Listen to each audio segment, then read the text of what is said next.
इसके दो हिस्से हैं, एक ये वाला हिस्सा और दूसरा हिस्सा ये।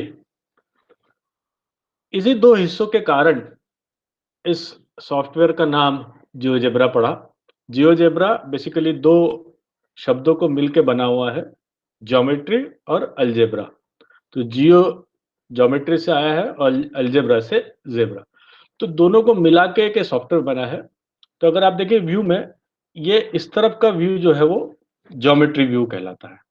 जहाँ आप देखेंगे निर्देशांक बने हुए हैं, एक ग्रिड बनी हुई है और ऑन लेफ्ट हैंड साइड में जो हमारे पास है, इसको हम बोलते हैं अलजेब्रा व्यू। तो दोनों में संबंध ये है कि अगर यहाँ कोई भी हम ज्योमेट्री का फिगर बनाएँ, जैसे मैं यहाँ कोई बिंदु लूँ या वृत्त बनाऊँ या कोई रेखा खींचूँ, तो उसका समीकरण जो है वो इस तरफ लेफ्ट हैंड साइड में जो बाएँ हाथ की तरफ वो है, उसमें आ जाता है। और अगर मैं यहाँ इस तरफ किसी का समीकरण लिखूँ किसी भी ज्योमेट्रिकल ऑब्जेक्ट का, तो वो जो ऑब्जेक्ट है वो इस तरफ ड्रा हो जाएगा। जैसे मैंने एक यहाँ। मनीष जी, हाँ, जी सर। एक बार सभी पार्टिसिपेंट जिन्होंने अभी तक ये ऐप डाउनलोड नहीं की है, तो हाँ, मेरे ख्याल हाँ। से पहले ऐप डाउनलोड कर ले, ताकि स्टेप बाय स्टेप जब आप करें तो वो भी थोड़ा प्रैक्टिस कर सकें। तो ठीक है, पहले एक ठीक बार है। पूछ लीजिए कि कितने लोग ऐसे जिन्होंने ऐप ही डाउनलोड नहीं की है। कोई है ऐसा जिसने ऐप डाउनलोड नहीं किया, जिनको ऐप डाउनलोड करने में समस्या है, तो अपना हाथ रेज़ हैंड करे। नीचे की तरफ आप देखेंगे गूगल मीट पे रेज़ हैंड का ऑप्शन है आपके पास में।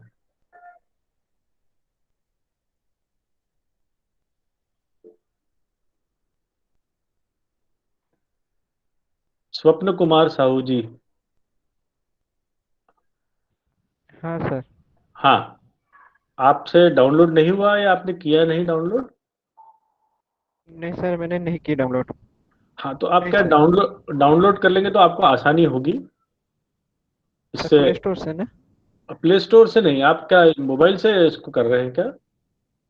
हाँ सर, मैं थोड़ा बाहर हाँ, होता हूँ, मोबाइल पे कनेक्ट हुआ हूँ। हाँ, तो मोबाइल में भी प्ले स्टोर पे आपको जाना पड़ेगा, हाँ सर ठीक है। है ना? सर जियो जेब्रा। जियो जेब्रा। हाँ सर ठीक है। हाँ, बजाज सर। ठीक है, अगर कर लिया है तो उसके बाद 1 मिनट का ब्रेक देंगे, अभी शायद कर रहे हैं तो एक अच्छा, मिनट में ही हो जाएगा।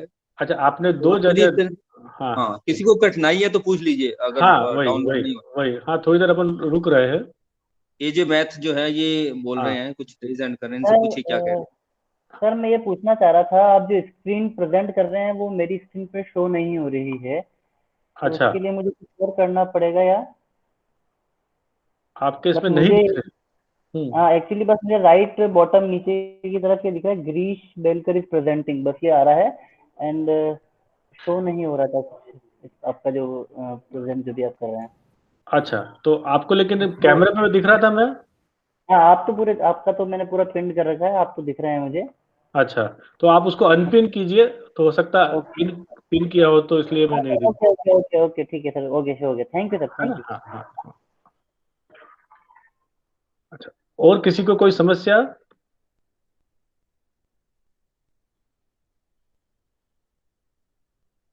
चलिए, आप चलिए स्टार्ट आगे। हाँ, तो जैसे मैंने बताया कि ये 2 हमारे पास व्यू है, एक अलजेब्रा व्यू है और दूसरा ज्योमेट्री व्यू है। तो ये दोनों एक-दूसरे से संबंधित है। हम यहाँ कोई भी एक फिगर बनाएँ, ऑब्जेक्ट बनाएँ, तो उसका कॉरेस्पॉन्डिंग जो इक्वेशन मतलब समीकरण होगा, उसका संबंधित समीकरण वो इस तरफ आएगा और ऐसे हम इस तरफ कोई समीकरण लिखते हैं तो उसका संबंधित जो है फिगर वो इस तरफ होगा। तो एक एग्जांपल बताता हूँ मैं आपको कि मैंने एक यहाँ पॉइंट ड्रॉ किया, तो आप देखेंगे कि इस बिंदु के जो निर्देशांक हैं वो इस तरफ आ गए हैं। ये अगर बिंदु है, इसके निर्देशांक अगर आप देखें तो ये x वाले -4 और y वाला 2 है, तो यहाँ देखेंगे आप इस तरफ -2 और इसका नाम आ गया है। इसी प्रकार अगर मैं इस तरफ किसी रेखा का समीकरण लिखता हूं, जैसे x + y = 3, तो आप ये देखेंगे कि मैंने इस तरफ समीकरण लिखा है, तो उससे संबंधित फिगर इस तरफ बन चुका है। तो ये दोनों जो व्यू है वो एक दूसरे से रिलेटेड है। हम दाईं तरफ से बाईं तरफ और बाईं तरफ से दाईं तरफ जा सकते हैं। दोनों तरह से इसका हम उपयोग कर सकते हैं। जिस प्रकार से हम कंफर्टेबल हैं उस प्रकार से हम इस पे काम कर सकते हैं। ठीक है, इसीलिए इसका नाम जियोजेब्रा। तो आज हम सिर्फ इन दोनों व्यू के बारे में बात करेंगे। इसके अलावा भी इसके व्यू हैं, इसमें एक स्प्रेडशीट भी है, इसमें एक और अलजेब्रा व्यू है और 3D भी है। तो आने वाले दिनों में जो है आगे 3 और 5 हम उस सबको देखेंगे। पर आज हमारा जो मुख्य उद्देश्य है वो जो इसके बेसिक टूल्स हैं उनको देखना है और उसका उपयोग कैसे करना है। यहाँ तक सबको समझ में आ रहा है या कहीं भी आपको डाउट है तो अभी पूछ लिए आगे बढ़ने के पहले।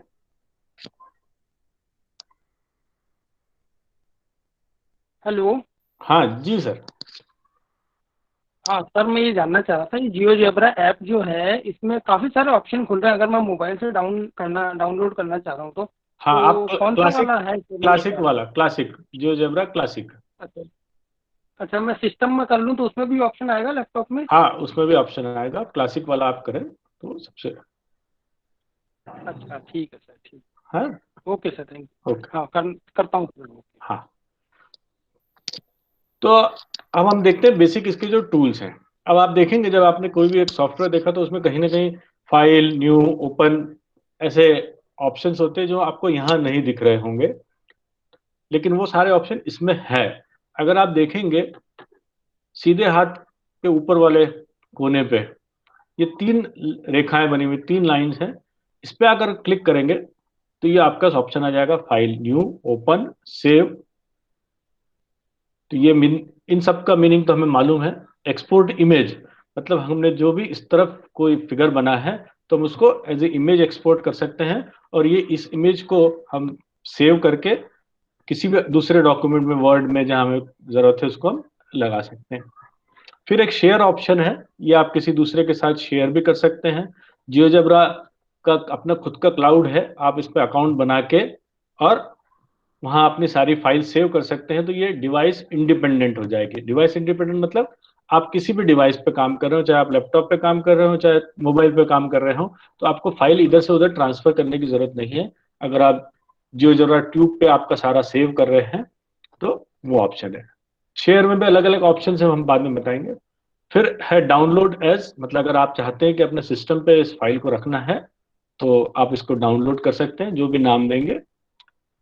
और फिर ये अलग अलग व्यू की सेटिंग्स हैं, इसमें हम बाद में जाएंगे। तो बेसिकली अभी हमें ये 3 है। तो आपको न्यू अगर कोई नई फाइल ले रहे हैं, ओपन अगर आपका एग्जिस्टिंग कोई फाइल ऑलरेडी बनी हुई है तो वो यूज करने के लिए, और तीसरा इस फाइल को सेव करने के लिए। सेव करते समय वो 2 ऑप्शन पूछेगा, आपको ट्यूब पे सेव करना है। बाय डिफॉल्ट वो जियोजेब्रा ट्यूब पे सेव करेगा, लेकिन अगर आपको चाहिए कि आप अपने लैपटॉप या कंप्यूटर पे चाहते हैं तो वो ऑप्शन चूज करना पड़ेगा आपको।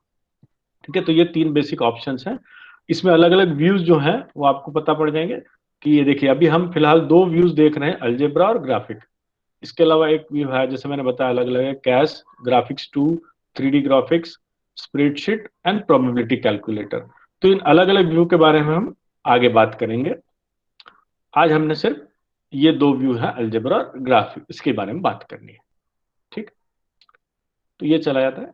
अब इस व्यू के बारे में अगर बात करें तो हमारे पास अलग अलग ऑप्शंस होते हैं। हम चाहें तो ये जो निर्देशांक दिख रहे हैं, कोऑर्डिनेट एक्सिस जो दिख रहे हैं, हम इन्हें हाइड कर सकते हैं। ये जो ग्रिड दिख रही है इसे भी हम शो हाइड कर सकते हैं। उसके लिए आपको ये जो 3 डंडे, उसके नीचे जो एक आइकन बना हुआ है, इस पर क्लिक करेंगे तो ये दाईं तरफ एक्सटेंड हो जाएगा और इसमें अलग अलग ऑप्शन आ जाएंगे। ये सारे के सारे टॉगल ऑप्शन है। टॉगल ऑप्शन मतलब जब एक बार क्लिक करते हैं तो एनेबल होता है और दूसरी बार क्लिक करें तो डिसेबल होता है, और अपोजिट होता है। अगर एनेबल है तो डिसेबल हो जाएगा, डिसेबल है तो एनेबल हो जाएगा। तो अगर हम देखें अभी एक्सेस या निर्देशांक दिख रहे हैं, मैं इस पर क्लिक करूंगा तो ये निर्देशांक दिखना बंद हो जाएंगे। फिर क्लिक करूंगा, निर्देशांक दिखना फिर से शुरू हो जाएगा। तो ये ऐसे स्विच को हम टॉगल स्विच बोलते हैं। फिर ये ग्रिड के लिए है, शो हाइड और ग्रिड। तो ये अगर मैं इस पर क्लिक करूंगा तो आपको ग्रिड कैसी चाहिए, ये अलग अलग तरह की ग्रिड्स हैं। आपको प्लेन चाहिए तो प्लेन ग्रिड चली गई, ये रेक्टेंगुलर ग्रिड है। आपको पोलर चाहिए तो आप पोलर ले सकते हैं, या आइसोमेट्रिक चाहिए तो आइसोमेट्रिक। तो ये 3 तरह की ग्रिड्स के व्यू पॉसिबल है। आइसोमेट्रिक वाला जो व्यू है वो आपको अगर कोई 3 डायमेंशनल ड्राइंग बनानी है तो वो यूजफुल होता है। ठीक है, तो हालांकि हम आज सिर्फ नॉर्मल रेक्टेंगुलर ग्रिड पे ही काम करेंगे, तो मैं उसको रेक्टेंगुलर ग्रिड पे रखता हूँ। बाकी सारी चीजें जो है जैसे जैसे जरूरत पड़ेंगे मैं आपको बताते चलूंगा। तो अभी 2 चीजें हमें, अगर एक्सेस हाइड करनी है तो ये क्लिक है, और ग्रिड शो हाइड करनी है तो ये दोनों क्लिक है। ठीक है, अब हम आते हैं इस टूल बार पे। एरो, ये टूल बार हमें तब सिलेक्ट करना है जब हम किसी चीज को ड्रैग करना चाहते हैं। तो ज्यादा से ज्यादा समय आपको यही टूल सिलेक्ट करके रखना है, क्योंकि इसी से आप आइटम्स को ड्रैग कर सकते हैं इधर से उधर। जैसे पॉइंट को मूव करना है तो बेसिकली ये मूव या ड्रैग के लिए लगेगा। तो ये बाय डिफॉल्ट यही टूल सिलेक्टेड होता है तब तक कि हम दूसरा कोई टूल सिलेक्ट ना करें।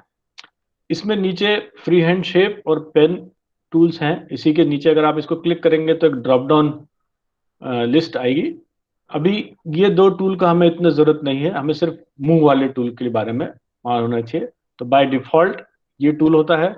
अगर आपने कोई दूसरा टूल सिलेक्ट कर लिया है और आपको इस पे आना है तो 2 तरीके हैं, या तो आप इस पे क्लिक करके इसको सिलेक्ट करें, या सिंपली अगर एस्केप बटन दबा देंगे आप तो भी बाय डिफॉल्ट इस टूल पे आपका कर्सर आ जाएगा। ठीक है, जैसे मैंने अभी पॉइंट लिया हुआ है, ये पॉइंट टूल लिया मैंने, और मैं पॉइंट बना सकता हूँ। और जो मुझे इस टूल से बाहर निकलना है तो मैंने एस्केप बटन दबाया तो आप देखेंगे कि ये एरो पे आ गया। ठीक, तो ये है। ये ध्यान रहे हमें कि जब भी हमारा कोई भी ऑब्जेक्ट बनाने का काम हो जाए, वो चाहे बिंदु हो, चाहे रेखा हो, चाहे पॉलीगॉन हो, जो भी हमें बनाना है, अगर वो बनने के बाद अगर हमें उसको ड्रैग करके देखना है तो हमें सबसे पहले उस टूल से बाहर निकल के ये मूव वाला टूल सिलेक्ट करना पड़ेगा या एस्केप बटन दबाना पड़ेगा, ताकि डिफॉल्ट से इस पे आ जाए। अदरवाइज क्या होगा कि मैं अगर यहाँ सिलेक्ट करके पॉइंट सिलेक्ट करके अगर मैं यहाँ क्लिक करता हूँ तो वो नया पॉइंट बन जाएगा बजाय कि इसको सिलेक्ट होने के, ऐसा। तो इसलिए बहुत जरूरी है कि एक बार वो ऑब्जेक्ट बनने के बाद हम एस्केप बटन दबा दें तो ये हमारा मूव टूल आ जाए। ये सबसे इजीएस्ट तरीका होता है उस टूल से बाहर निकलने के लिए। तो मैं अभी सारी चीजें डिलीट कर देता हूं। तो अब हम बात करते इसमें। तो इसमें है पॉइंट, मतलब बिंदु। इसमें एक ऑप्शन है था, अगर आपने इंस्टॉल किया हो तो आपको वो भाषा चुनने का भी वो है ऑप्शन। तो अगर आप हिंदी भाषा चूज करेंगे, ले सिलेक्ट करेंगे तो ये सारे आपको जो है वो जहां तक हो सके वो हिंदी में आपको बता देगा। तो ये भी एक फायदा है अगर आप शुद्ध हिंदी वालों के लिए, कि वो इंस्टॉल करते समय भाषा सिलेक्ट कर ले हिंदी। तो ये जो टूल्स है जितने भी ट्रांसलेटेड है ऑलरेडी, वो आपको हिंदी भाषा में ही दिखेंगे। तो पॉइंट मतलब बिंदु। दूसरा इसमें पॉइंट ऑन ऑब्जेक्ट, मतलब अगर मैंने कोई रेखा बनाई है या वृत्त बनाया है और मुझे उस रेखा या उस वृत्त के ऊपर बिंदु चाहिए तो मैं ये टूल यूज करूंगा। अटैच एंड डिटेच पॉइंट, अगर मुझे पॉइंट किसी बिंदु किसी ऑब्जेक्ट के साथ में अटैच करना, मतलब अटैच से मतलब कि जब वो बिंदु उससे अटैच है, जुड़ा हुआ है, तो वो ऑब्जेक्ट अगर कहीं भी मूव होगा तो ये बिंदु भी उसके साथ साथ मूव होगा, घूमेगा इधर से उधर। तो ये इसके लिए लगता है, हालांकि इसकी जरूरत बहुत कम पड़ती है, हमें ये वाला ज्यादा लगेगा। और फिर आता है हमारे पास tool intersect tool. Intersect tool basically 2 line, 2 circle, line और सर्कल, किसी भी 2 ऑब्जेक्ट को हमें इंटरसेक्ट, मतलब अगर उसको इंटरसेक्ट करना है तो उसके लिए जो पॉइंट ऑफ इंटरसेक्शन इससे हमें मिल जाएंगे। हाँ, फिर मिड पॉइंट और सेंटर, अगर हमें रेखा का मध्य बिंदु निकालना है या किसी वृत्त का केंद्र निकालना है तो इसके लिए हम यह मिड पॉइंट मतलब मध्य बिंदु और सेंटर मतलब केंद्र, ये टूल यूज करते हैं। बाकी ये गिरीश अभी जी, आप साथ साथ उदाहरण देते जाएं, हाँ एक सर्कल ले लें, हाँ हाँ लेते जाएं तो वही, बेटर रहेगा। ओके ओके ठीक है। तो मैंने जैसे एक्सक्यूज मी तुम्हें सर, बेसिक, यस, ये भी बता दीजिए ये डिलीट कैसे करते हैं पॉइंट्स को? पॉइंट्स को डिलीट करना, अभी मैं पहले एक एक चीज बताते जाता हूँ, पॉइंट्स बनाने हैं मुझे।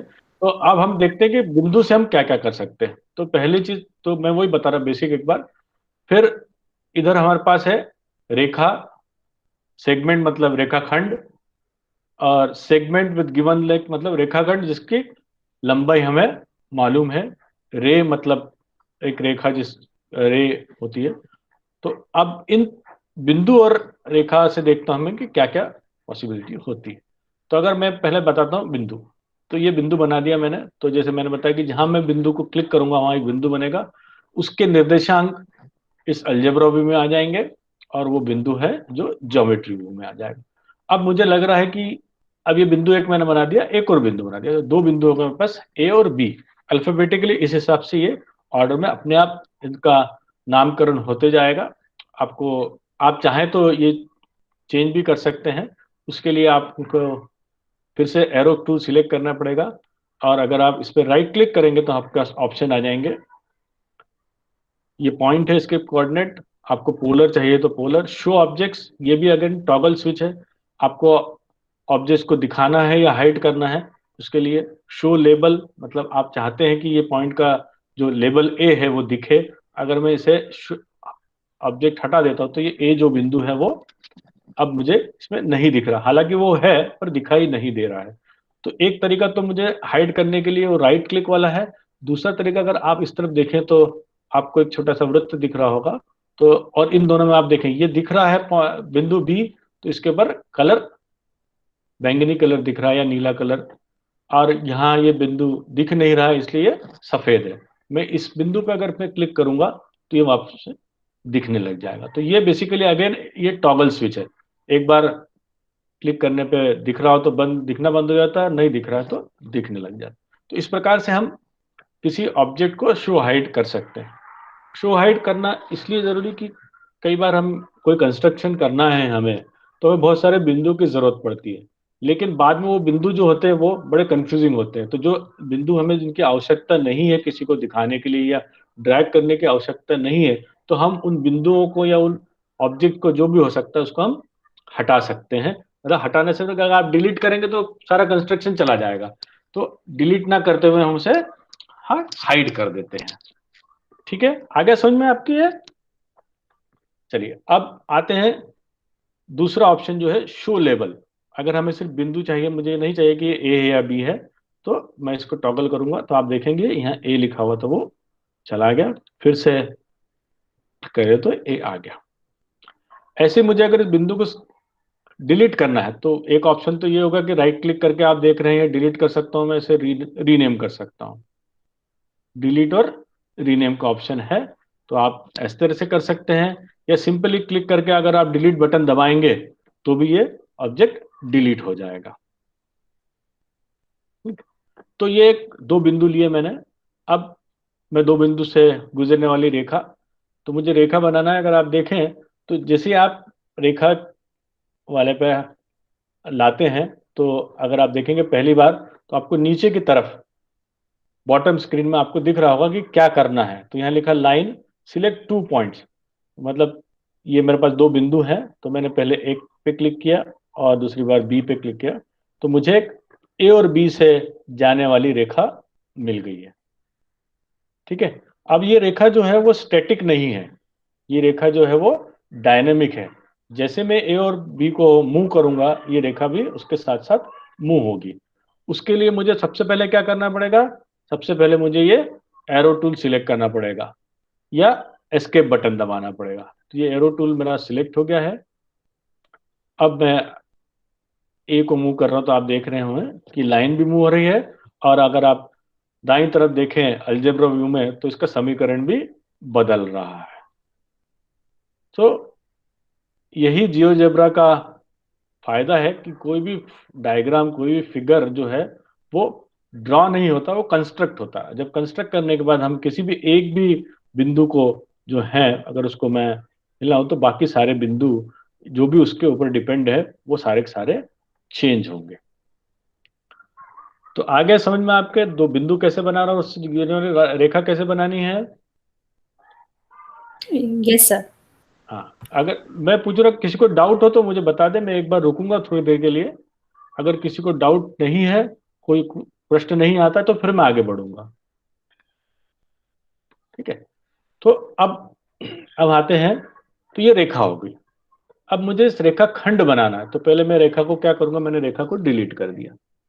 अब रेखा खंड बनाने के लिए मैं इसमें सेगमेंट वाला टूल, तो रेखा खंड बनेगा। इससे काम वही करना है मुझे, ए से बी रेखा बना, तो पहले ए पे क्लिक करूंगा, फिर मैं बी पे क्लिक करूंगा, तो ये एक मुझे रेखा खंड मिल गया।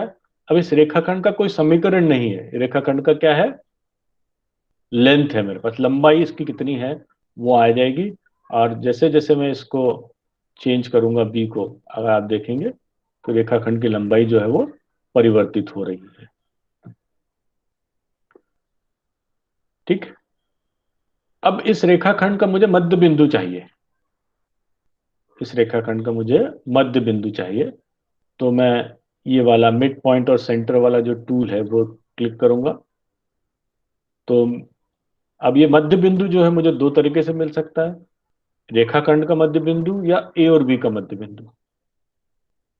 मुझे अगर ए और बी का मध्य बिंदु चाहिए, अगर रेखाखंड नहीं है मेरे पास में, सिर्फ दो बिंदु दिए हुए ए और बी, तो मैं पहले ए पे क्लिक करूंगा, फिर बी पे क्लिक करूंगा, तो मुझे ए और बी का मध्य बिंदु मिलेगा। और मेरे पास रेखाखंड बना हुआ है पहले से ही, तो मैं सिर्फ अगर रेखाखंड पे भी क्लिक करूंगा तो मुझे उसका मध्य बिंदु मिलेगा। तो हम अभी देखेंगे कि रेखाखंड का मध्य बिंदु कैसे मिलता है। मुझे कुछ नहीं करना है, ये रेखा पे गया, अगर आप देखेंगे तो ये जो एरो था वो एक हाथ में परिवर्तित हो गया है। अब मैं इस रेखा पर क्लिक करता हूं तो मुझे देखेंगे आप, एक ये सी जो है वो इसका मध्य बिंदु आ गया। अगर आप इस पे देखेंगे और करेंगे तो ये सी जो है मध्य बिंदु आ गया है। ये बिंदु हमेशा ए और इस रेखाखंड के बीच में ही होगा। मैं ए और बी को चेंज करूंगा तब भी ये बिंदु जो है वो मध्य ही होगा। आप देखें सी, जैसे जैसे मैं बी को ए से दूर करते जा रहा हूँ, बी भी जो है वो दूर होते जा रहा है। और आप देखेंगे सी जो है वो इस रेखाखंड का मध्य बिंदु है। 1 2 3 4, इधर भी 1 2 3 4। ठीक है, अब मान लो रेखाखंड नहीं है और मुझे मध्य बिंदु चाहिए, तो पहले मैं रेखाखंड को डिलीट कर देता हूं।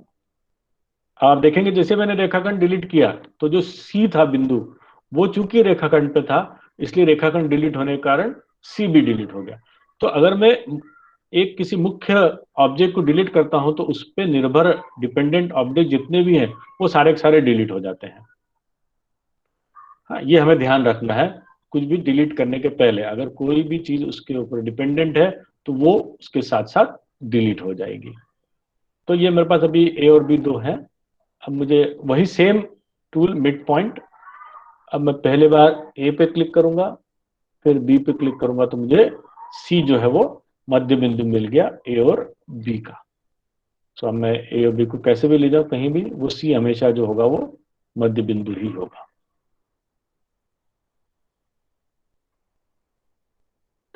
आगे समझ में ये दोनों टूल। Yes sir. ओके, तो हम सर आगे मुझे बढ़ते हैं। एक बार ही हाँ, फिर से बता दीजिए, फिक्स कैसे करते हैं उसको। फिक्स देखिए, आपको मिड आपको पॉइंट। ए और बी को मध्य बिंदु, ए और बी का मध्य बिंदु चाहिए, तो आप ये जो टूल है मध्य बिंदु मिड पॉइंट और सेंटर वाला, ये टूल लेंगे और एक बार ए पे क्लिक करेंगे और दूसरी बार बी पे क्लिक करेंगे तो सी जो है अपने आप बन जाएगा। हम्म, अभी जो ए और बी दोनों बिंदु है वो मूवेबल है, अगर आप इन दोनों को मूव करेंगे तो सी जो है वो इनके साथ साथ मूव होगा। आप चाहे ए को मूव करें चाहे बी को मूव करें, सी दोनों के साथ में मूव होगा। ठीक है सर, मैडम। Yes sir. हाँ, तो ये अब अगला टूल जो है वो इंटरसेक्ट, दो ऑब्जेक्ट को इंटरसेक्ट करना। तो मैं दो रेखाएं हम बना लेते हैं। अभी हम सी को डिलीट कर दें, इससे हमारा काम हो गया। दो बिंदु और बना लेते हैं हम।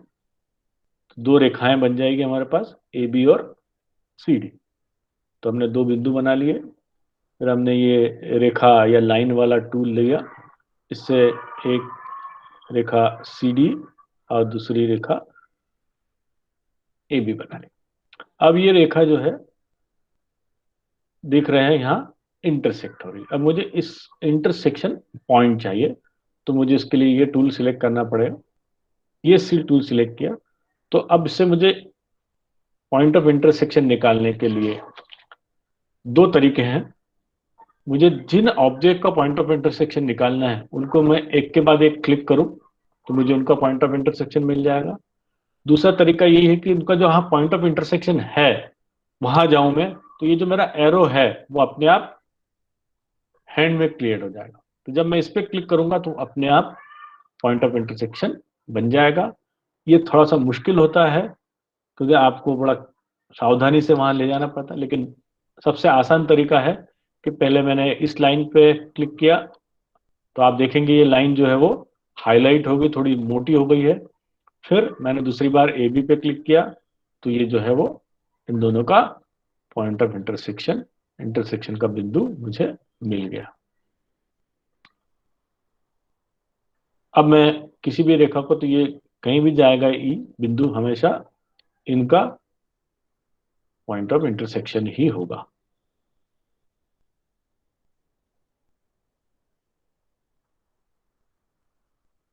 आ गया समझ में?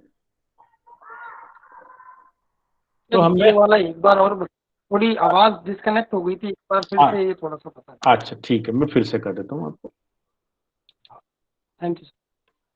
तो मैंने दो रेखाएं बनाई। ये रेखा बनाना तो हमें आसान है, हमारे लिए, हम सीख चुके हैं। पहले ए पे क्लिक किया, फिर बी पे क्लिक किया तो ए बी रेखा बन गई, फिर सी और डी पे क्लिक किया तो रेखा सी डी बन गई। अब मैं यहाँ गया और मैंने ये इंटरसेक्ट टूल लिया। इस इंटरसेक्ट टूल लेने के बाद में मैंने पहले ए बी पे क्लिक किया, तो आप देखेंगे जो ए बी है वो थोड़ी सी हाईलाइट हो गई है, तो इससे मुझे पता है कि ए बी सिलेक्टेड है। फिर मैंने दूसरी बार सी डी पे क्लिक किया तो ये जो इसका पॉइंट ऑफ इंटरसेक्शन है वो आ गया। अगर आप देखेंगे कि मैं इसमें अगर पॉइंट ए या बी को मूव करता हूं तो ई वाला पॉइंट भी जो है वो इसके साथ में मूव होता है।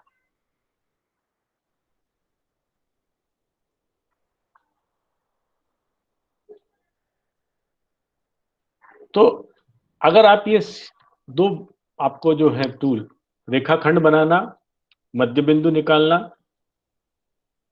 और रेखा बनाना, ये अगर आपको आ गया है, अगर समझ में आ गया, तो मैं आपको एक टास्क देता हूं जो आपको अगले 5 मिनट में कंप्लीट करनी है। जो आप इन सिर्फ कौन कौन से टूल हमें यूज करने हैं, पॉइंट मतलब बिंदु कैसे बनाना वो, रेखा और रेखाखंड कैसे बनाना वो, और उनका मध्य बिंदु कैसे निकालना है, और पॉइंट ऑफ इंटरसेक्शन कैसे निकालना है। ये सारे के सारे टूल अगली जो मैं आपको टास्क देने वाला हूँ, पहला टास्क, इसमें इन सब की आवश्यकता पड़ेगी। तो इससे आपको पता पड़ जाएगा कि आप इसे कर पा रहे हैं या नहीं कर पा रहे हैं। टास्क शुरू करने के पहले मैं एक बार फिर उस चीज पे जोर दूंगा कि एक बार आपका उस टूल का काम हो गया तो आप सबसे पहले या तो एस्केप बटन दबा दीजिए या एरो सिलेक्ट कर दीजिए, अदरवाइज आपका सारा कंस्ट्रक्शन जो है वो गड़बड़ हो जाएगा, है ना। अभी मैं आपको बताता हूँ कि कैसे होता है अगर हम नहीं करते हैं तो, हाँ, क्या पॉसिबल गड़बड़ हो सकती है। मैंने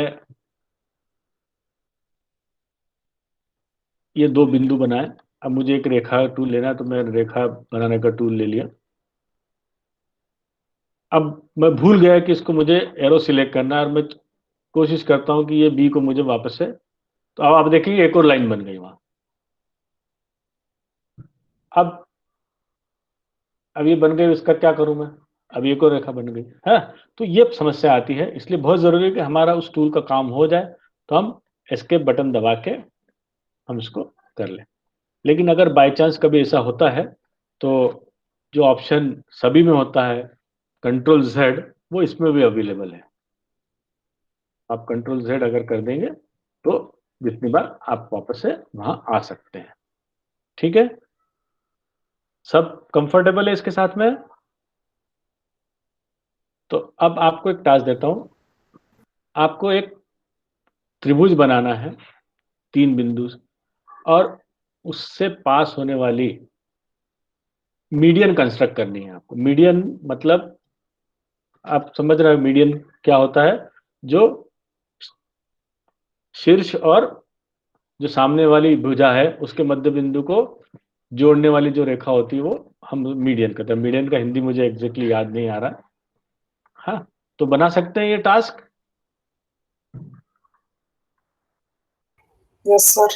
ट्राई कीजिए, 5 मिनट हम रुकते हैं। अगर नहीं आएगा तो फिर मैं आपको बताऊंगा कि वो कैसे बनाना है।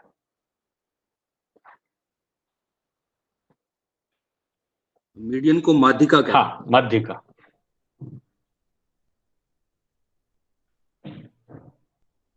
तो पहले आप 3 बिंदु लीजिए, बिंदु वाला टूल सिलेक्ट कीजिए, 3 बिंदु बनाइए ए बी सी।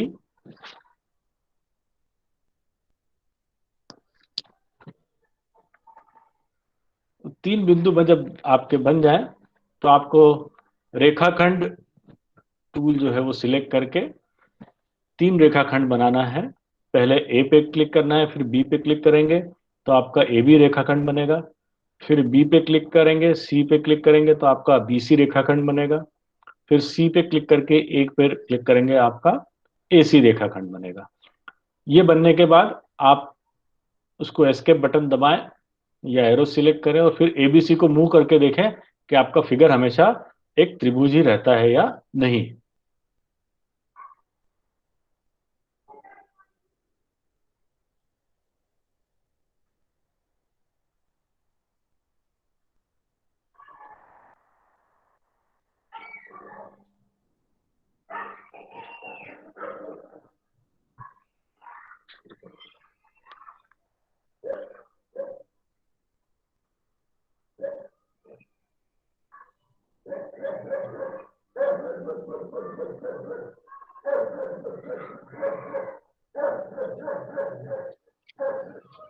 हो गया सर।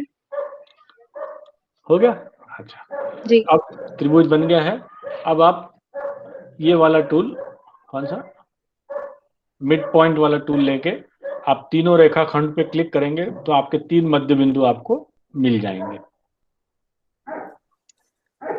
यू प्लीज एक्सप्लेन हाँ, ओके। दोबारा से सकते हैं अच्छा ठीक है, एक बार मैं एक्सप्लेन करता हूँ फिर से। यहाँ तक अगर किसी को दिक्कत आ रही है तो मैं इस चीज को, तो 2 बिंदु ऑलरेडी, 3 बिंदु मेरे बन चुके हैं एबीसी। अगर आप देखें तो ये एबीसी बिंदु मेरे हैं बने हुए। अब मैंने यहाँ से रेखाखंड टूल सिलेक्ट किया, सेगमेंट टूल। पहले ए पे क्लिक किया, फिर बी पे क्लिक किया तो लाइन सेगमेंट ए बी बन गया मेरा। फिर बी पर क्लिक किया, सी पे किया तो बी सी रेखाखंड या लाइन सेगमेंट बन गया। फिर सी पे क्लिक करके ए पे क्लिक किया तो ये तीनों मेरे रेखाखंड बन गए। अब ये मुझे देखना है कि त्रिभुज ही है तो इसलिए मैंने फिर से एरो सिलेक्ट किया और अगर आप देखें मैं मूव कर रहा हूँ ए को, बी और सी, मैंने तीनों को मूव करके देखा तो तीनों त्रिभुज जो है वो त्रिभुज ही रहता है। तो मुझे पता पड़ेगा कि हाँ मेरा ये जो कंस्ट्रक्शन है ये सही है। ठीक है, अब फिर से सब लोग मिलकर बात बना दें त्रिभुज।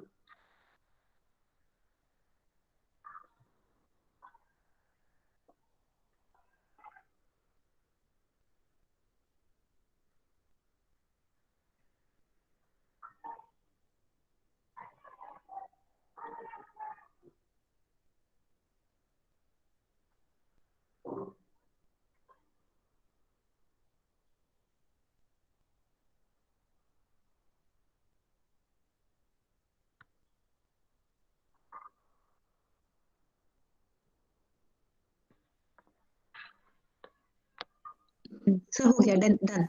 अच्छा, अब हमें मध्य बिंदु या मिड पॉइंट और सेंटर वाला जो टूल है वो लेना है। इसको सिलेक्ट करके हमें तीनों रेखाखंड या लाइन सेगमेंट पे हम क्लिक करेंगे। सो ये देखेंगे आप मुझे कि तीनों के मध्य बिंदु मुझे मिल गए, डी ई और एफ।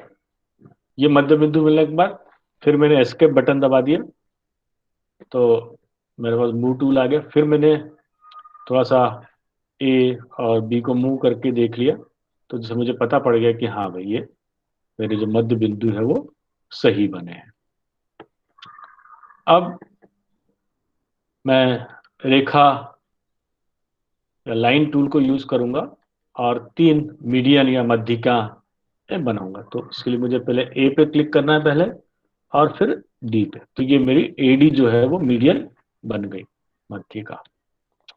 और फिर मैं बी पे क्लिक करूंगा और एफ पे क्लिक करूंगा, तो ये दूसरी मध्यिका। और सी पे क्लिक करके मैं ई पे क्लिक करूंगा, ये तीसरी मध्यिका। ये तीनों बन गई। फिर मैंने एस्केप बटन दबा दिया, तो अब मुझे दिख रहा है कि तीनों मध्यिकाएं जो वो है एक ही बिंदु से गुजर रही है ना। जो हम बच्चों को पढ़ाते भी हैं कि तीनों मीडियन एक ही पॉइंट से पास होती हैं या तीनों मध्यिका एक ही बिंदु से गुजरती हैं। बच्चे इस चीज को वेरीफाई कर सकते हैं ये देख के कि ट्राइंगल में कहीं भी हम लेके जाएं इस बिंदु ए को, आप देखेंगे कि ये हमेशा एक ही से ही पास होती है। ये एक जियोजेब्रा का बहुत बड़ा एडवांटेज है कि बच्चे खुद बना के एक्सपेरिमेंट करके देख सकते हैं कि हाँ ये होता है। तो हम बच्चों को इस प्रकार से मोटिवेट कर सकते हैं कि फिर एक बार बच्चे मोटिवेट हो गए तो हम फिर फॉर्मल प्रूफ की तरफ जा सकते हैं, जहाँ बच्चों को विश्वास होता है कि हाँ ऐसा होता है। अदरवाइज नॉर्मली क्या होता है कि हम बच्चों को स्टेटमेंट बता, थ्योरम है ये, और हम उसका प्रूफ बच्चों को बता देते हैं, लेकिन बच्चों को समझ में नहीं आता कि वो चलो हो क्या रहा है। तो अगर आप ऐसे करें कि पहले बच्चों को यहाँ बताएं जियोजेब्रा पे कैसे ड्रॉ करके देखो, बच्चे आंखों से देखेंगे, विश्वास होगा कि हाँ ये होता है, और तब आप उनको बताएं कि ऐसा क्यों होता है। या नहीं भी बताए तो कम से कम बच्चों को, अगर प्रूफ सिलेबस में नहीं है तो बच्चों को देख के कम से कम ये तो विश्वास होगा हाँ नहीं ये होता है ऐसा।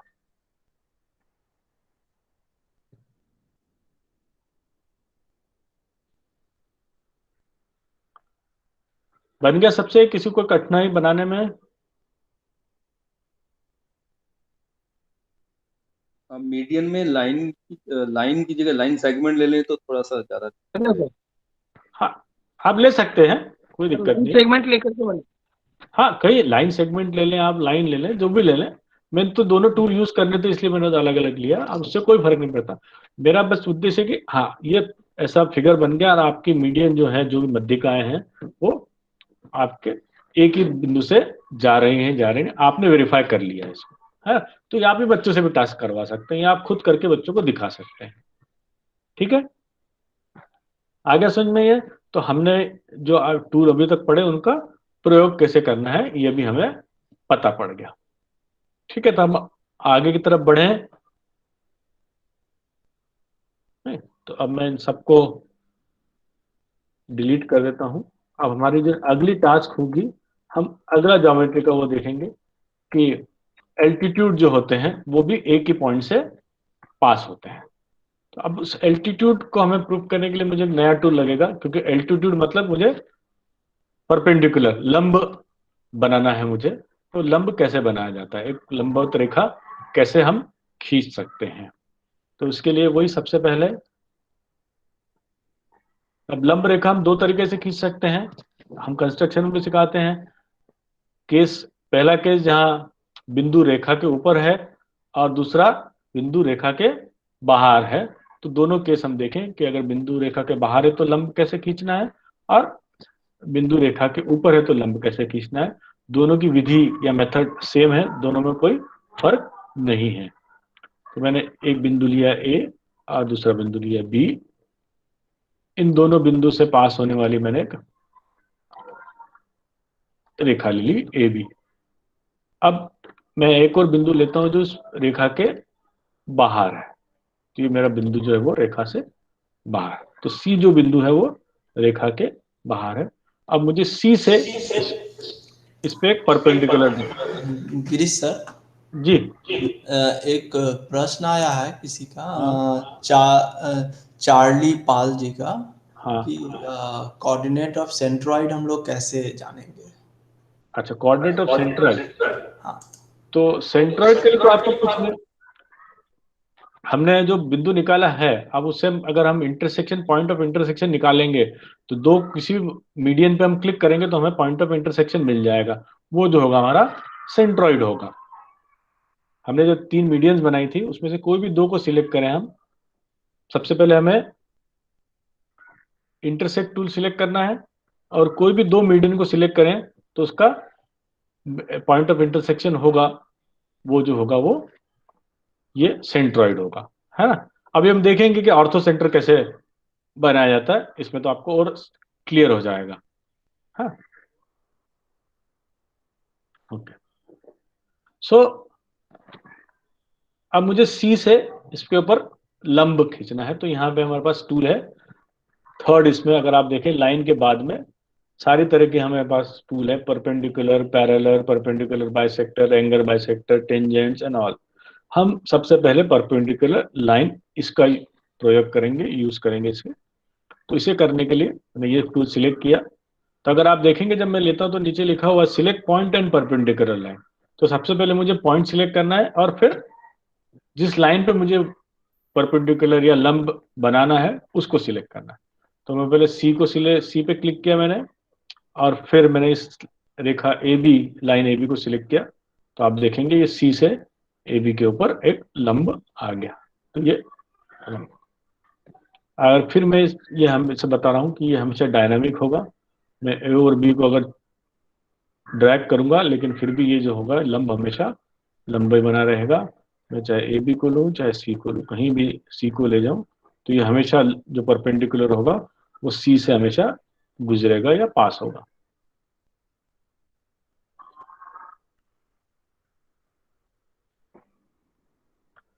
तो अब ये टूल हमारे पास है। अगर मुझे ए से पर लंब खींचना है, परपेंडिकुलर ड्रॉ करना है, तो मैं ये टूल सिलेक्ट करूंगा परपेंडिकुलर लाइन, पहले ए पे क्लिक करूंगा और फिर उसी लाइन ए बी पे क्लिक करूंगा, तो मुझे ए से पास होने वाला एक परपेंडिकुलर मिल जाएगा। तो ये दूसरा वाला केस है जब हमें बिंदु या पॉइंट जो है वो उसी लाइन पे दिया हुआ है, रेखा पे दिया हुआ है। तो आप देखेंगे कि ये जो दोनों हैं हमेशा इसके लंबवत है, परपेंडिकुलर है।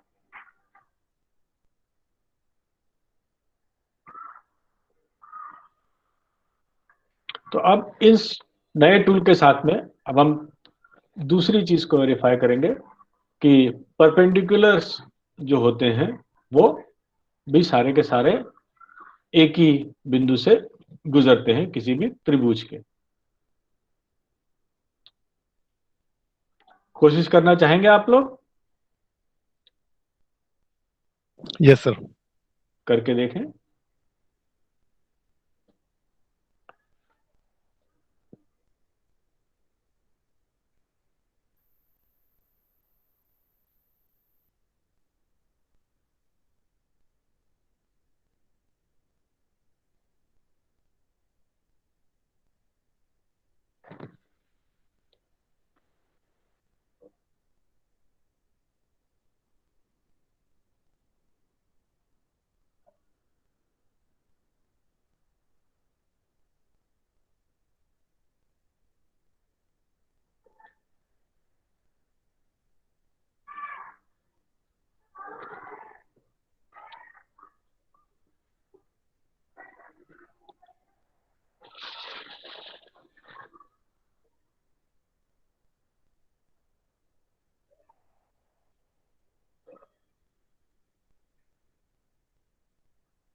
बन गए सबसे?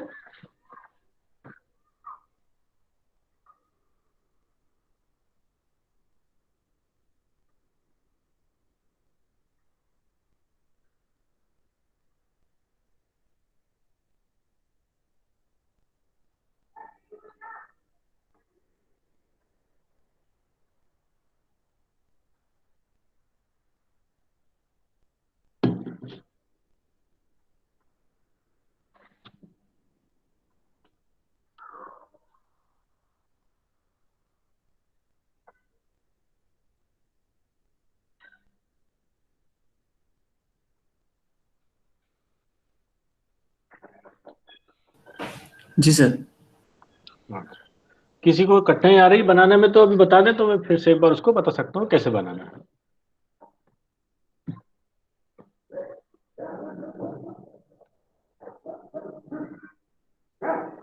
नो सर, आप आगे का बताइए। अच्छा ठीक है, चलिए। सो ये हो गया। इसी प्रकार हम इसे सरकम सेंटर भी निकाल सकते हैं।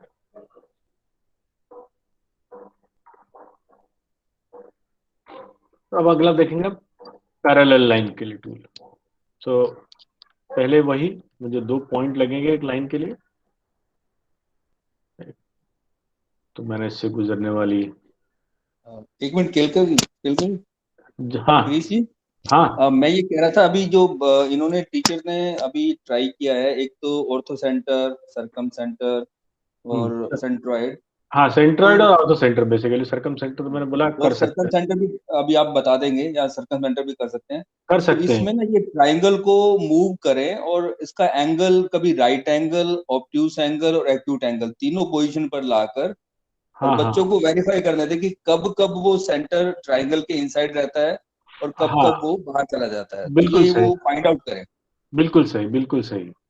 तो ये ट्राई आउट जरूर करें बच्चे, ये टीचर भी ट्राई करें और बच्चों को जब ये डील करेंगे तो उस समय भी बच्चों के सामने चैलेंज रखें। हम्म ट्राइंगल को मूव करें, उसका एंगल चेंज करते रहें, एक्यूट, ऑब्ट्यूस और राइट एंगल, और तब उन पोजीशन में ऑर्थो सेंटर कहाँ रहता है, सरकम सेंटर कहाँ रहता है, ये नोट करें बच्चे। हाँ, मतलब कि भी आप पूछ सकते हैं जब ये हो जाए टास्क की, ऐसा कौन सा बिंदु जो हमेशा सर्कल के अंदर ही हो, मतलब ट्रायंगल के अंदर ही होता है, कौन सा बिंदु ट्रायंगल के अंदर और बाहर होता है, कब अंदर बाहर, कब अंदर होता है, कब बाहर होता है। ये बहुत सारे प्रश्न आप पूछ सकते हैं और बच्चे खुद एक्सपेरिमेंट करके आपको उसका जवाब दे सकते हैं। आपको जवाब देने की जरूरत नहीं है, खुद ही पता करें। यही इस जो सॉफ्टवेयर है इसका एम है कि डिस्कवर करे बच्चे खुद इन सारी चीजों को। हाँ, थैंक यू सर। तो अब हम, ये हमने रेखा लाइन ए भी बना ली। अब मुझे पैरेलल लाइन के लिए तो ऑब्वियसली पॉइंट जो है वो बाहर ही लगेगा, तो मैंने एक सी पॉइंट ले लिया। अब मुझे सी से पास होने वाली लाइन जो ए बी के पैरेलल हो या समांतर हो वो मुझे बनानी है। तो उसी इसमें परपेंडिकुलर लाइन के नीचे एक पैरेलल लाइन का टूल है, मैं उसे सिलेक्ट करूंगा। पहले इस सी पॉइंट पे क्लिक किया, फिर ए बी पे क्लिक किया, तो आप देखेंगे मुझे एक लाइन मिल गई जो ए बी के समानांतर है। और ये जो लाइन है, मैं सी को ऊपर नीचे करूं तो भी ये सी अगर इस पर आ जाएगा तो ये कोइंसाइड हो जाएगी। ऊपर नीचे कहीं भी ले जाऊं ये लाइन हमेशा पैरेलल है। मैं ए को बी को घुमाऊं तो ये लाइन भी इसके साथ साथ मूव करेगी। हाँ, तो आप देखें ये बन गया है ये भी।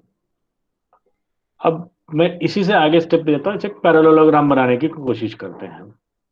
सो पैरेललोग्राम के लिए मुझे दो पैरेलल लाइंस की जरूरत पड़ेगी, दो पेयर ऑफ पैरेलल लाइन।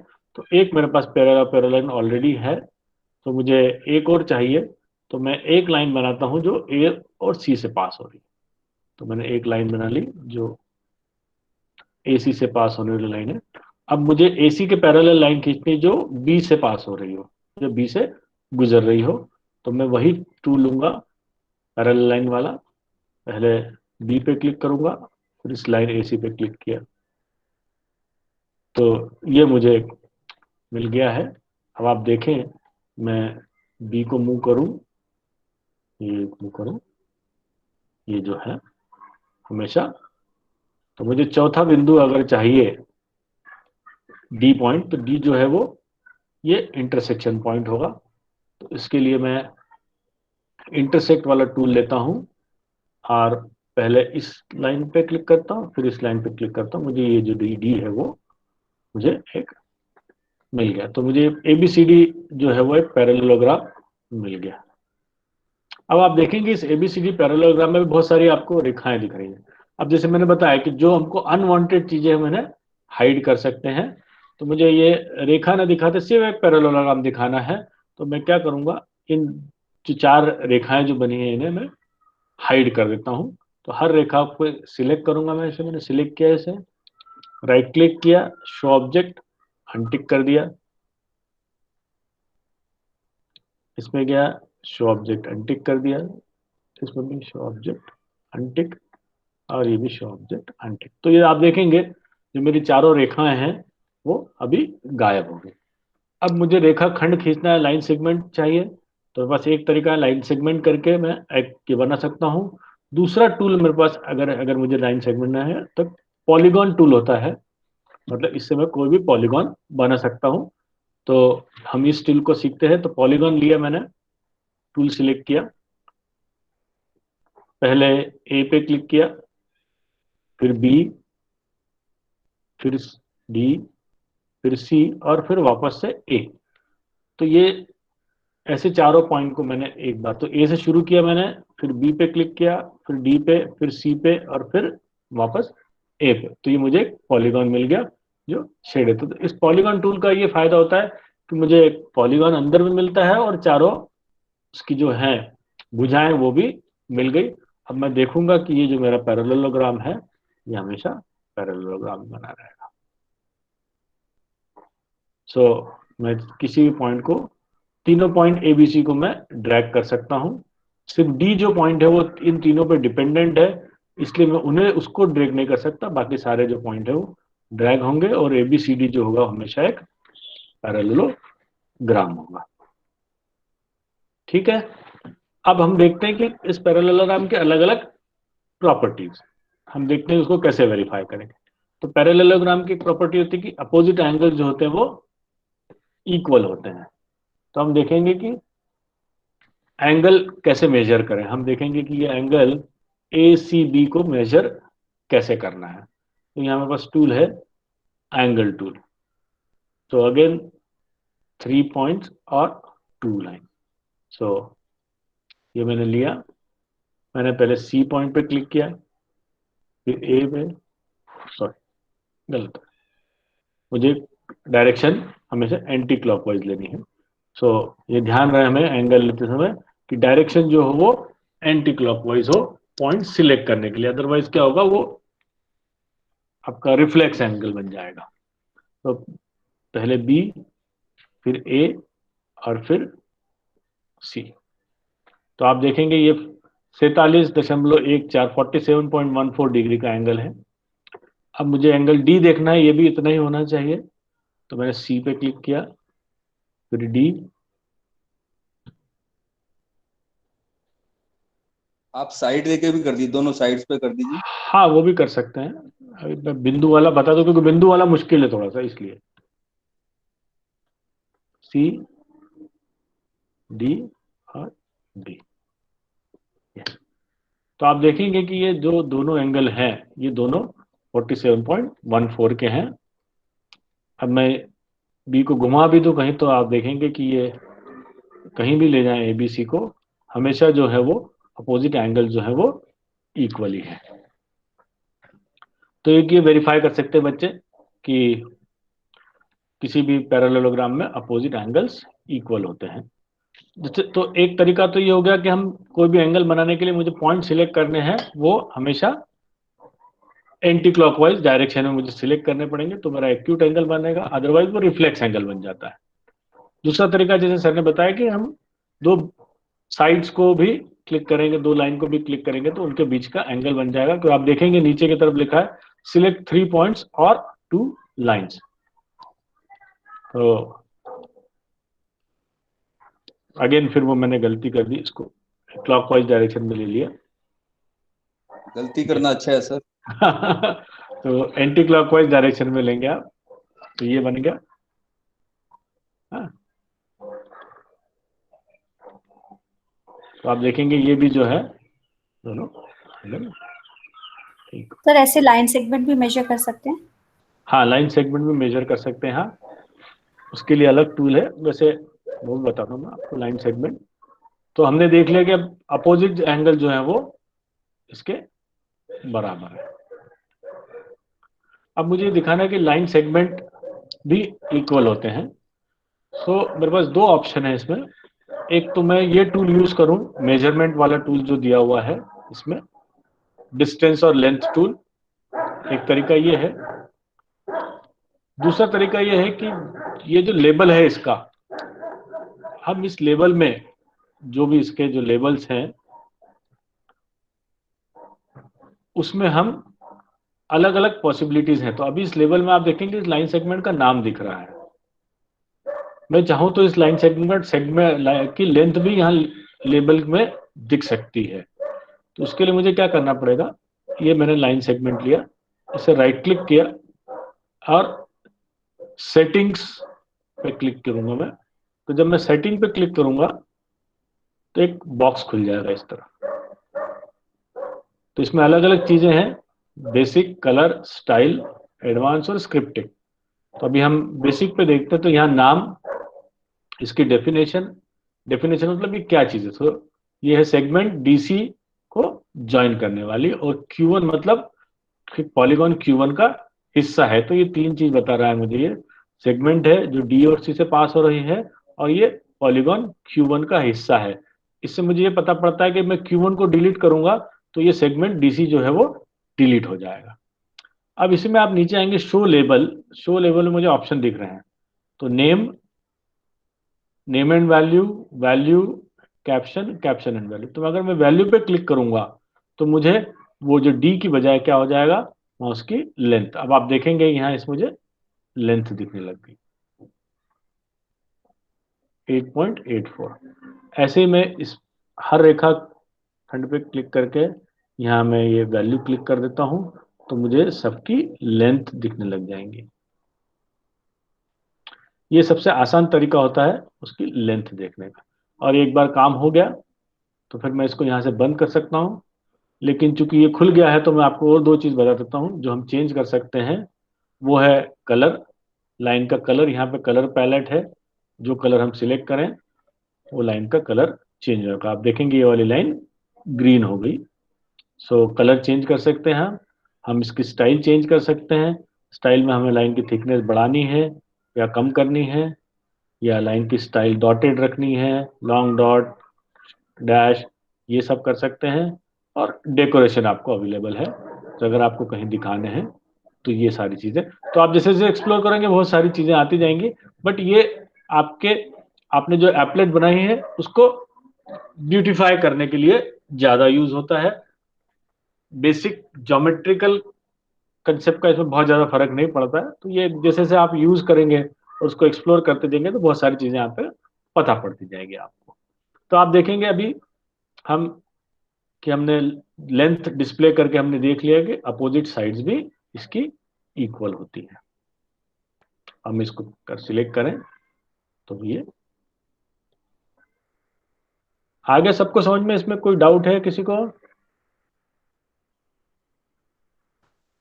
तो मैं एक बार फिर से स्टेप रिवाइज करता हूं। मैंने सबसे सर एक पहले बार हम लोग ट्राई कर लें इसको। हाँ, मैं एक बार स्टेप रिवाइज करता हूँ, फिर आप ट्राई कीजिएगा। Yes sir. पहले 2 पॉइंट लिए मैंने, ए और बी, और एक सी पॉइंट लिया बाहर। फिर मैंने ए और बी से पास होने वाली एक रेखा बनाई। फिर पैरेलल लाइन टूल को यूज करते हुए मैंने सी से पास होने वाली एक पैरेलल लाइन बनाई जो ए बी के पैरेलल थी। फिर मैंने विस्तार रेखा टूल का, लाइन टूल का यूज करते हुए एक लाइन ए सी बनाई, ए और सी से पास होने वाली लाइन। फिर पैरेलल लाइन के टूल का यूज करते हुए मैंने ए सी के पैरेलल जो बी से पास होती वो लाइन बनाई। और फिर 2 लाइन सी डी और बी डी पे क्लिक करके मैंने उनका पॉइंट ऑफ इंटरसेक्शन डी निकाला। ये निकलने के बाद मैंने फिर चेक किया कि सारा हमेशा पैरेललोग्राम है। फिर मैंने हर लाइन पे राइट क्लिक करके शो ऑब्जेक्ट जो बॉक्स था उसको अनटिक करके चारों लाइन मैंने हाइड की। फिर पॉलीगॉन टूल यूज करके मैंने पहले ए पे क्लिक किया, फिर बी पे, फिर डी पे, फिर सी पे और फिर वापस ए पे, तो मेरा पॉलीगॉन बन गया। फिर पॉलीगॉन बनने के बाद फिर मैंने चेक किया पैरेललोग्राम है। फिर एंगल टूल यूज करते हुए एंटी क्लॉकवाइज डायरेक्शन में मैंने 3 पॉइंट सिलेक्ट करके एंगल बनाए दो, ए और सी वाले, ए और डी, और वो देखा हमने कि वो दोनों एंगल बराबर है। फिर जो दूसरा तरीका जैसे सर ने सजेस्ट किया था, हम दो लाइन सेगमेंट या दो लाइन को भी क्लिक करके एंटी क्लॉकवाइज डायरेक्शन में हम उससे के बीच का एंगल निकाल सकते हैं। और फिर हमने फाइनली ये देखा कि ऑब्जेक्ट प्रॉपर्टीज या सेटिंग्स में जाके हम कैसे इनके लेबल्स को चेंज कर सकते हैं और कलर चेंज कर सकते हैं। ठीक, और ये क्या, तो अब आप लोग कोशिश करें ये एक पैरेललोग्राम बना के और एग्जैक्टली ऐसा देखें कि हाँ अपोजिट साइड्स और अपोजिट एंगल्स इक्वल होते हैं।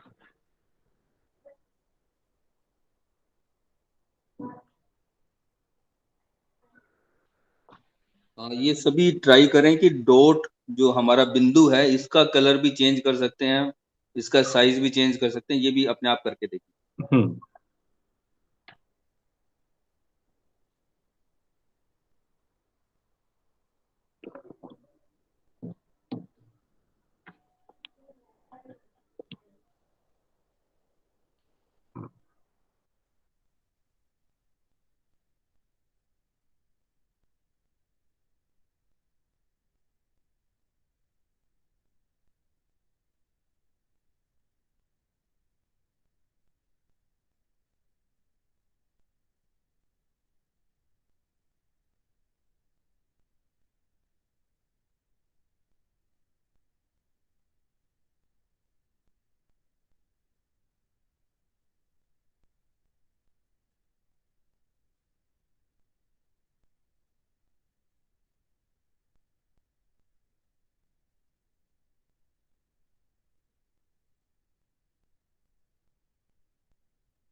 Hello, excuse me sir. हाँ बोले सर। सर अगर हमें इसको कहीं पे पेस्ट करना हो यहाँ से कॉपी करके तो वो कैसे कर सकते हैं? हाँ अगर वो हम वर्ड बताएं, में तो वो बताएंगे आपको हम, है ना। जी पहले जी कंस्ट्रक्शन वो ही बताएंगे आपको कि कैसे। वो ने जी शुरू में बताया था कि एक्सपोर्ट इमेज का इसमें टूल है, वो आप जिससे आप कर सकते हैं। हाँ वो हम आपको बताएंगे आगे वाले सेशंस में। जी सर, जी सर, थैंक यू सर। हम्म।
सर गलती से अगर ये एंगल गलत मेजर हो जाता है तो और गलत लेबलिंग हो गई, how to go back? Delete कैसे होता है ये? कंट्रोल Z कर दीजिए आप, सबसे बेस्ट है। ओके। तो अंडू हो जाता है इसमें, वो सबसे बेस्ट है, क्योंकि डिलीट करने आएंगे तो क्या डिलीट होगा आपको नहीं पता। Control Z is best. ऊपर अंडू का भी है, वो एरो हाँ, है। एरोज हैं, अंडू रीडू दोनों हैं।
सर ये जो लाइन सेलेक्ट करनी है इसकी नेमिंग का, वो लेबल कैसे करना था, वो लास्ट स्टेप बताइए एक बार। हाँ, आप जैसे इस पे क्लिक करें किसी भी लाइन पे, जी फिर वहां जी जाके राइट क्लिक कर दें, तो जी। नीचे सेटिंग्स आएगा। हाँ सेटिंग पे यस। क्लिक करेंगे तो ये इस तरफ विंडो खुल जाएंगे, तो आप यस सर। ये चेंज कर सकते हैं। ओके।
Yes, sir, done.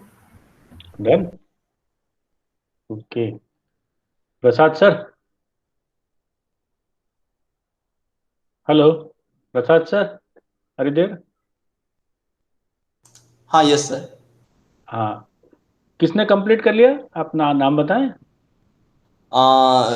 रश्मि भाटिया जी ने अभी अभी उन्होंने बोला। हाँ, तो जस्ट उनका स्क्रीन एक बार उनको बोले स्क्रीन शेयर करते आता है रश्मि मैम आपको,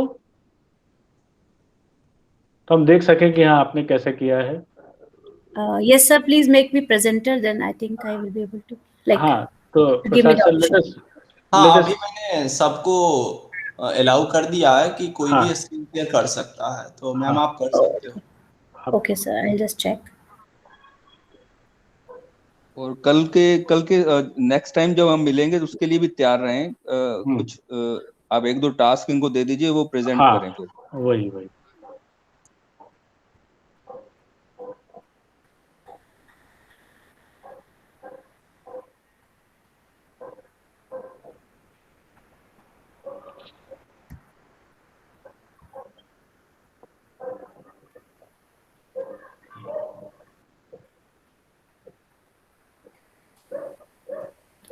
Sir, like this I have made.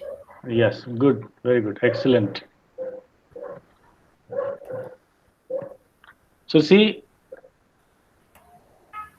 how this has come up. कितना अच्छा बना है, दिख रहा है ये सारे एंगल्स, अपोजिट एंगल्स इक्वल हैं, साइड्स इक्वल हैं।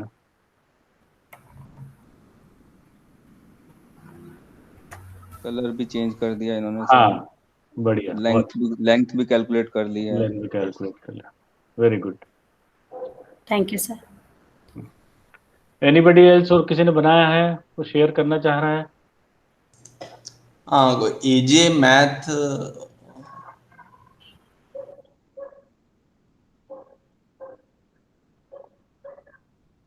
यस मिस्टर एजे। यस सर, हो गया। मैं हाँ, आप शेयर कर दिखा रहे हैं हमें। ओके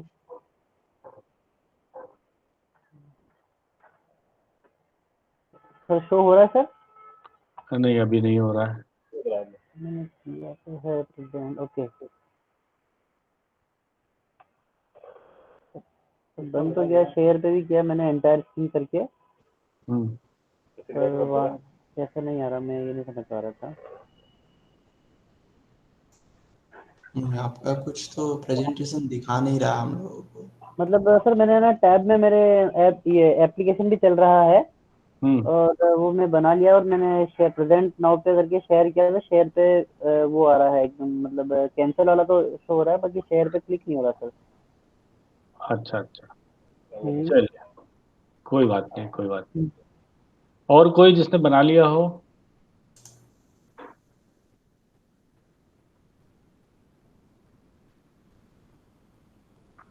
ओके, तो कल के लिए जो टास्क अभी मेरे दिमाग में आ रही है वो ये है कि आप ये जो सारे टूल यूज करते हुए एक मिड पॉइंट थ्योरम जो है वो आप वेरीफाई कर सकते हैं कि line joining the mid points of two sides of triangle is parallel to the third side and half of it. तो ये जो है हमारी मिड पॉइंट थ्योरम वो आप वेरीफाई कर सकते हैं। दूसरा, इसी फिगर में जो आपने पैरेललोग्राम बनाया है इसमें भी आप देख सकते हैं एंड जो और कुछ प्रॉपर्टीज आपकी अगर इसमें देख सकें आप, है ना, जैसे डायगोनल जो है वो बाइसेक्ट ईच अदर आप देख सकते हैं, है ना। सर इस प्रकार नेक्स्ट लेक्चर 3 तारीख को है ना सर? हाँ, नेक्स्ट 3 तारीख को है। हाँ, तो इसमें हम आगे के जो टूल हैं, जो सर्कल कैसे बनाना है, सर्कल की हेल्प से क्या क्या चीज़ें होती हैं वो हम बताएंगे, और एंगल बाइसेक्टर्स और ये सारी चीज़ें। अभी अगर इसके बाद आपके कोई प्रश्न हो, कुछ क्वेश्चन हो, तो मैं उसको ले सकता हूँ। कुछ एक छोटी मोटी चीज़ें जो ट्रिक्स है मैं आपको बताना चाहूँगा कि जैसे इसमें जो नए वर्जन में ये आई हैं, एक तो जैसे मैंने बताया राइट क्लिक करके सेटिंग से हम लोग जाके इनकी प्रॉपर्टीज चेंज कर सकते हैं। दूसरा तरीका है कि कोई भी ऑब्जेक्ट ले लें, जैसे मैंने पॉइंट सी को सिलेक्ट किया और ये जो नीचे छोटा सा स्क्वायर दिख रहा है राइट हैंड साइड में, इस पे आप क्लिक करें तो ये ऑलरेडी आपका कलर यहाँ से चेंज कर सकते हैं, किसी उस चीज का कलर सिलेक्ट कर सकते हैं, ये से कलर, तो सी का कलर चेंज हो गया। फिर यहाँ से आप उसका style, complete dark, cross, Oval, plus, ये सारी स्टाइल हैं। जिस प्रकार का आपको पॉइंट चाहिए, जैसे मुझे ट्राइंगल चाहिए, तो ये अब ये देखें आप, ये जो सी पॉइंट है वो ट्राइंगुलर शेप में आ गया है। ऐसे ही मैं इसमें, मुझे ओवल चाहिए तो ओवल ले लिया, ऐसे मैं चेंज कर सकता हूँ। फिर अगर मुझे ये पॉइंट मूवेबल ना बना के फिक्स बनाना है, तो ये लॉक वाला सिंबल है, उससे ये पॉइंट जो होगा फिक्स हो जाएगा, मूव नहीं होगा। ये मैंने इसको ये कर दिया, तो इस now this point is locked. अब मैं इस पॉइंट को मूव नहीं कर पाऊंगा, बाकी सारे पॉइंट मूव होंगे, लेकिन वो जो ए सी पॉइंट है वो फिक्स हो गया। अब मुझे अगर हटाना है तो फिर से सी पे क्लिक करके यहाँ से मैं अनलॉक कर सकता हूँ। और यहाँ से मैं लेवल स्टाइल क्या दिखाना है, मुझे लेवल हिडन चाहिए, सिर्फ नाम दिखाना है, name and value, value, caption, मतलब अगर आपको नेम के अलावा कुछ चीज़ दिखानी तो ये कैप्शन भी यूज हो सकता है। तो ये छोटी छोटी ट्रिक्स हैं जो हर ऑब्जेक्ट के साथ में आपको अलग अलग आप कर सकते हैं। फिर यहाँ अगर कोई दूसरा व्यू और आपको फुल सेटिंग में जाना है, तो ये गियर अगर सिलेक्ट करेंगे तो वो सेटिंग वाला विंडो खुल जाएगा आपका। सो ये तरीका है, आपको बार बार राइट क्लिक करने की ज़रूरत नहीं है, यहाँ से भी आप उसकी सेटिंग्स में जा सकते हैं किसी भी ऑब्जेक्ट के। बहुत सारे ऑप्शंस हैं इसमें। अब यहाँ भी आपको डुप्लीकेट करना है, डिलीट करना है, सेटिंग करना है, ये भी इस तरफ भी ऑप्शन आपके पास अवेलेबल है। आपको ये सारे पॉइंट जो हमने सारा कंस्ट्रक्शन डिलीट किए देख सकते हैं आप। तो पॉलीगॉन है, जैसे पॉलीगॉन का एरिया आपको पता पड़ गया है, इस तरफ सेगमेंट्स की लेंथ यहाँ दिख रही है। तो ये सारी चीज़ें आपके पास अवेलेबल है। आप देखेंगे तो ये आप ज्योमेट्री एरिया को अगर लेफ्ट क्लिक दबा के आप उसको ऊपर नीचे दाएं बाएं भी कर सकते हैं आप, ठीक है। फाइनल चीज जिसको उसको सेव करना, तो मैंने जैसे बताया कि सेव करने के इसके दो तरीके हैं। एक तो सिस्टम पे, तो हम यहाँ डाउनलोड इसमें जाएंगे तीन, तो डाउनलोड एज, अगर हम यहाँ है हमारे पास, तो उसको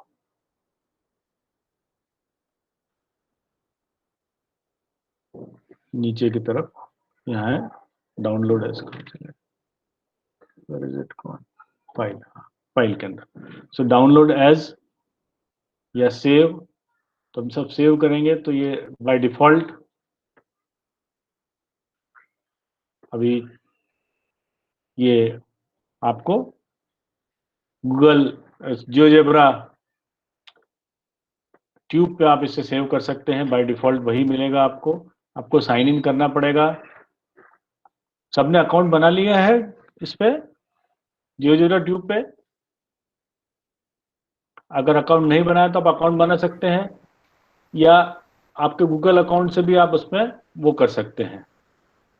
तो मैं आपको बता देता हूँ कि वो कैसे करना है। अभी मैंने सिर्फ ये टैब शेयर किया था, अब मैं स्टॉप करके एक बार फिर से एंटायर स्क्रीन,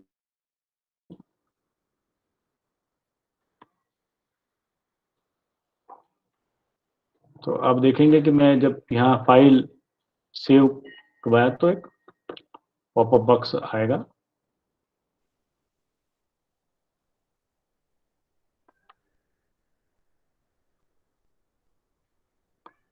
अच्छा, ऑलरेडी है।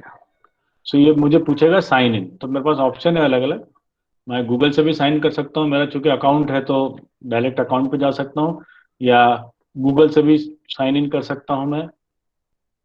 तो गूगल से अगर मैंने साइन इन किया तो आई गो टू अकाउंट्स,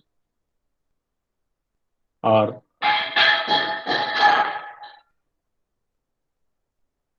ये मेरे जियोजेब्रा ट्यूब पे मेरा जिस नाम से मैं सेव करूंगा वो सेव हो जाएगा। और जब मैं लॉगिन करूंगा जियोजेब्रा ट्यूब पे, तो ये फाइल मुझे क्लाउड पे वहीं मिलेगी। तो ये तरीका एक है जो हम क्लाउड से, तो किसी भी डिवाइस इंडिपेंडेंट हो जाता है कि मेरी फाइल यहाँ है, अब मुझे वहाँ दिखानी है तो नहीं है, इसलिए आप जियोजेब्रा ट्यूब पे कर सकते हैं। और ये जियोजेब्रा ट्यूब भी जो है वो कम्प्लीटली फ्री है, तो आप you don't to pay anything, आपको कुछ के लिए कुछ पे नहीं करना है। सो मेरा सजेशन ये रहेगा कि आप उसी पे सेव करें। तो आप अपने लैपटॉप पे बना रहे हैं, आपको क्लासरूम में स्मार्ट बोर्ड पे दिखाना है, आपने लॉगिन किया, आपको सारी फाइल वहाँ मिल जाएगी बिना किसी ट्रांसफर। तो ये एक तरीका है सेव करने का। ठीक है, तो इसके अतिरिक्त अगर आप लोगों को कोई प्रश्न है तो हम जवाब दे सकते हैं उसका।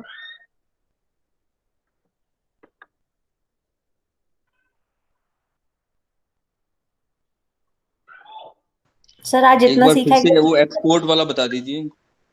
चलिए, एक्सपोर्ट वाला। सो फाइल ये एक्सपोर्ट इमेज।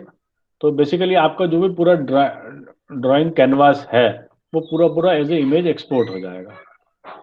तो आप एक्सपोर्ट इमेज, तो ये जो देखिए ड्राइंग कैनवास जो है पूरा पूरा आपका। तो दो ऑप्शन मिलते हैं, कॉपी टू क्लिपबोर्ड या डाउनलोड। तो अगर आपको सिर्फ पेस्ट एक ही बार यूज करके इसको पेस्ट करने के बाद इसको यूज नहीं करना तो आप कॉपी टू क्लिपबोर्ड कीजिए, और जहां भी आपको वर्ड में पेंट में आपको पेस्ट करना है वहां जाके पेस्ट कर दीजिए। हाँ, तो ये तरीका एक है। दूसरा तरीका, उसको डाउनलोड करेंगे तो एज ए PNG डाउनलोड हो जाएगा, आप उसको सेव करके रख सकते हैं, फ्यूचर में भी यूज कर सकते हैं। तो डिपेंड कर रहा है कि आपको वो कैसे यूज करना है। तो उसके लिए अगर आपको ग्रिड वगैरह नहीं चाहिए तो आप ये सारी चीजें हाइड भी कर सकते हैं। सो प्लेन फिगर आपका वो हो जाएगा। तो ये सारे ऑप्शंस अवेलेबल हैं इसके अंदर। तो एक्सपोर्ट वाला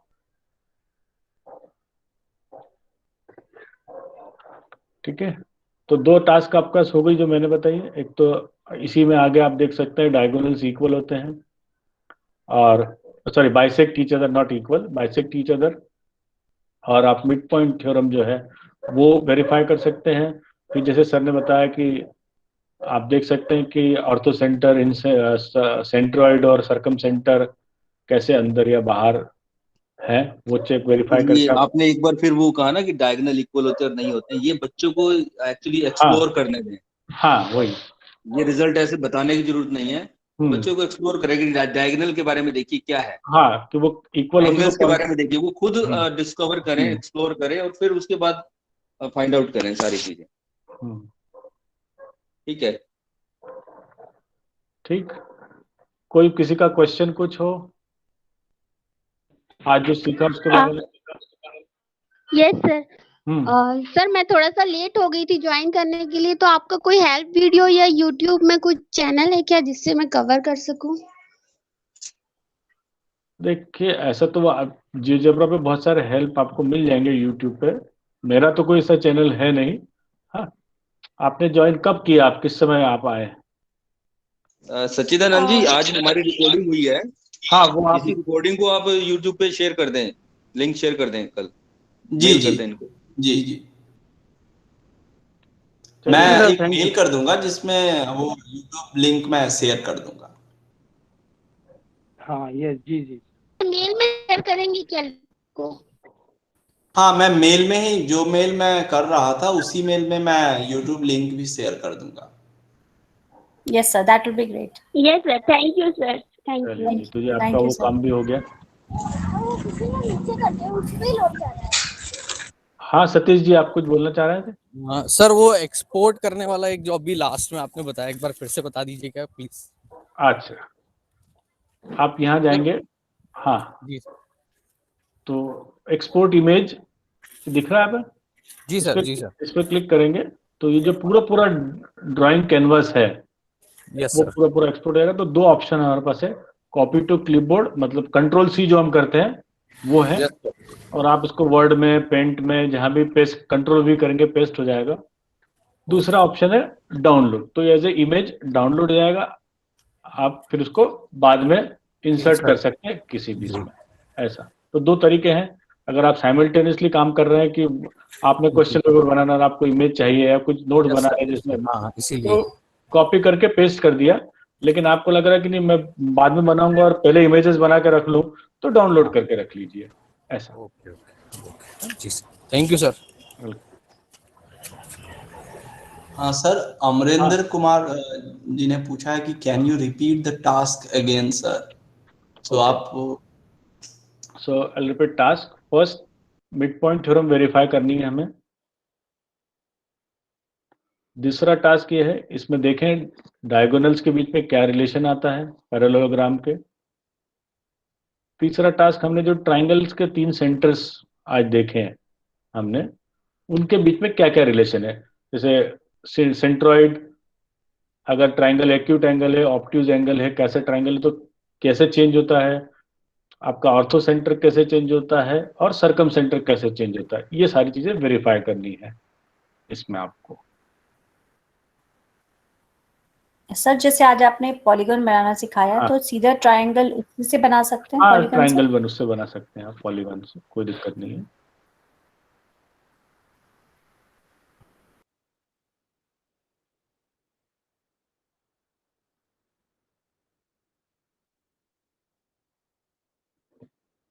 ठीक है प्रसाद सर। हाँ जी सर, हम लोग अब हाँ, कर सकते हैं। कर सकते हैं ना। तो अगर किसी का क्वेश्चन नहीं है तो हम हाँ, लोग क्लोज कर सकते हैं। Okay, thank you so much sir. हैं। Okay, so see you day after tomorrow then. Yes sir, thank you sir so much. Okay, bye everyone. Bye. Bye sir. Bye. Thank you sir.